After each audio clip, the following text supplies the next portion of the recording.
Hello viewers, কেমন আছেন সবাই? আজ সিঙ্গার বকুল ব্লগ নিয়ে আপনাদের সামনে হাজির হয়েছি। দেখুন আমরা কোথায় এসেছি। সুদূর কলকাতাতে এসেছি আমরা ভিক্টোরিয়া পার্কে।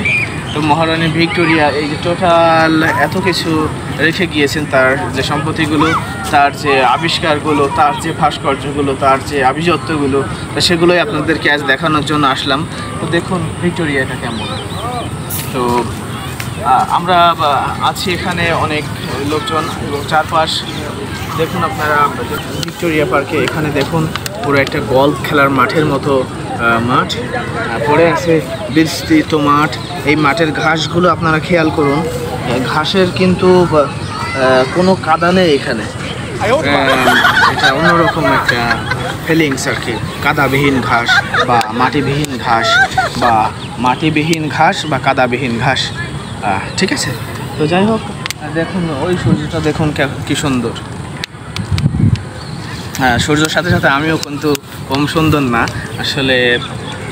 হয়তো ওই সূর্যর কারণে রোদে কোনো জায়গা ঘুরে দেখাতে গিয়ে কালো হয়ে গেছি। তো হাতের তলায় এইগুলো কিন্তু পরিষ্কারই আছে, এখানে রোদ লাগেনি। তো যাই হোক, দেখা হবে আপনাদের সাথে। তো ফোকাস টু ভিক্টোরিয়া।